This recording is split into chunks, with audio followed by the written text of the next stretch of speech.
அன்பு நேயர்களுக்கு அடியேனின் பணிவான நமஸ்காரம். நாம் மகரிஷி முத்கலர் கதையை தொடர்ந்து பார்த்து வருகிறோம். அந்த அளவிற்கு அவருடைய கதை மிகவும் இன்றியமையாதது.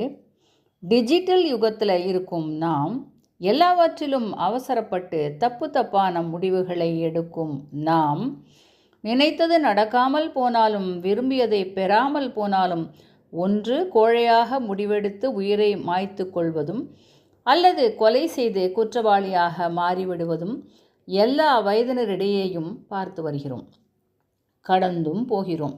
இல்லைன்னா அந்த நிகழ்வுகளை சோஷியல் மீடியாவில் போட்டு வியூஸு லைக்ஸு அள்ள விரும்புகிறோம். உண்டா இல்லையா?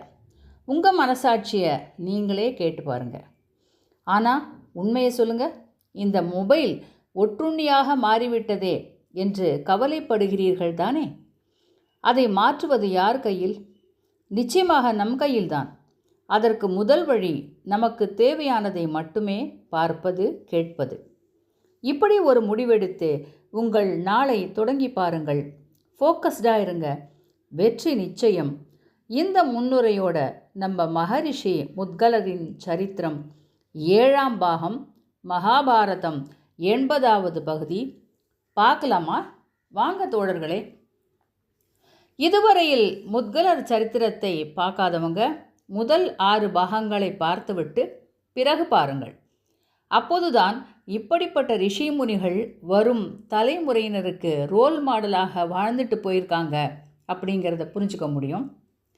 கடந்த நிகழ்வில் தேவதூதன் ஊர்மிளன் மகரிஷி முத்கலர் சம்பாஷணையில் ஒரு திருப்பம் ஏற்படுகிறது. அதாவது சொர்க்கம் என்பது இன்பத்தை மட்டுமே தரக்கூடியது என்று ஊர்மிளன் சொல்ல, அது எப்படியப்பா? எப்போதும் இன்பத்தையே அனுபவித்தால் அதுவும் ஒரு கட்டத்தில் திகட்டத்தானே செய்யும் என்கிறார். கேட்ட ஊர்மிளன் அதிர்ச்சிக்கு உள்ளாகிறான். என்ன, இதுக்கே இவர் இப்படியெல்லாம் கேள்வி கேட்கிறாரே, அடுத்த மேட்ரை சொன்னா என்று சற்றே தயங்குகிறான். இதுதான் இதுவரை பார்த்தோம். இப்போ மேலே சொல்கிறான் பாருங்க. மகரிஷி, நீங்கள் சொன்ன திகட்டி போகும் என்ற வார்த்தையை யாருமே இதுவரையிலும் என்கிட்ட சொன்னதே இல்லை. திகட்ட திகட்ட இன்பத்தை அனுபவித்து கொண்டுதான் இருக்கிறார்கள். ஆனால் அதே நேரம் அவர்களுக்கான சொர்க்க காலம் முடிந்துவிட்டால் அவர்களது பாப்ப புண்ணியங்களோடு அதற்கு ஏற்ப பூலோகத்தில் மீண்டும் வந்து பிறந்து இன்ப துன்பங்களை அனுபவிக்கிறார்கள். ஊர்மிளன் சொன்னதை கேட்டு ஆடிப்போன மகரிஷி, சொர்க்கம் கூட நிரந்தரமானது இல்லையா?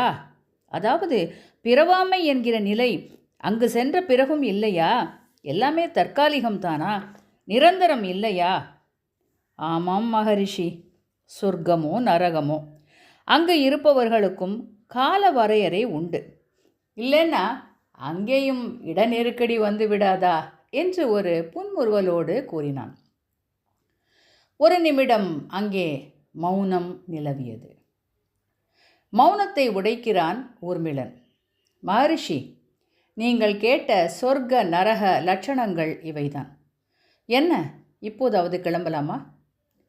இல்லை ஊர்மி, இப்படிப்பட்ட பிறவி தலையிலிருந்து விடுபட முடியாத ஒரு உலகம், அதுவும் தற்காலிகமானது, எனக்கு வேண்டவே வேண்டாம். நீ திரும்பிச் செல் என்று கராராக கூறுகிறார் முத்கலர். உடனே ஏதோ நினைத்து கொண்டவராக, ஏன்பா ஊர்மி, மீண்டும் மீண்டும் பிறப்பில்லாத நித்திய அமைதி இன்பம் கொண்ட லோகம் வேறு எதுவுமே இல்லையாப்பா? ஏன் இல்லை மகரிஷி? இருக்கிறது. ஆனால் அங்கு செல்வது எளிதன்று. அது எங்குள்ளது? அதன் பெயர் என்ன?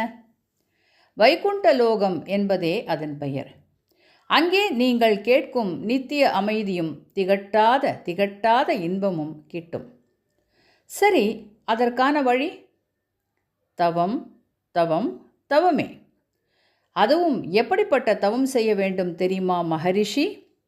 தங்களது உஞ்ச விருத்தியை கூட நிறுத்திவிட்டு காலக்கெடு இல்லாத பல்லாயிரக்கணக்கான ஆண்டுகள் அதில் ஈடுபட்டால் அந்த நாராயணனின் திருவடிகளில் சரணடையும் வாய்ப்பு கிடைக்கலாம்.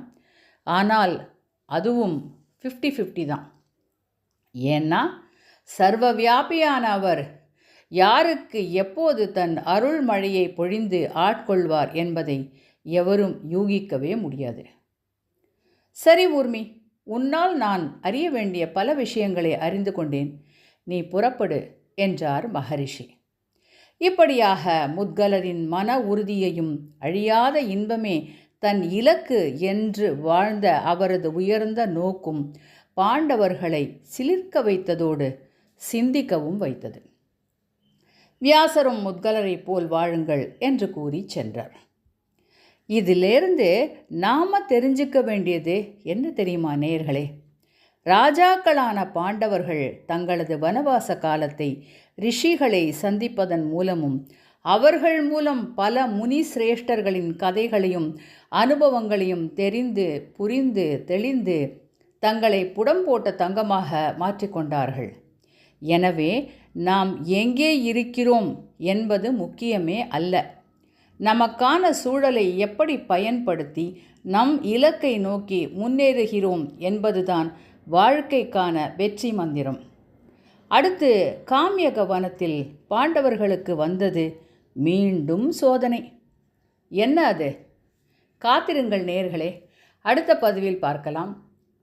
சேனலை சப்ஸ்கிரைப் பண்ணலன்னா பண்ணிடுங்க. உங்கள் கருத்துக்களை சேனல் காலத்திலேயே பதிவிடுங்கள். உங்கள் குழுக்களில் பகிருங்கள். நன்றி, வணக்கம். மீண்டும் சந்திப்போம்.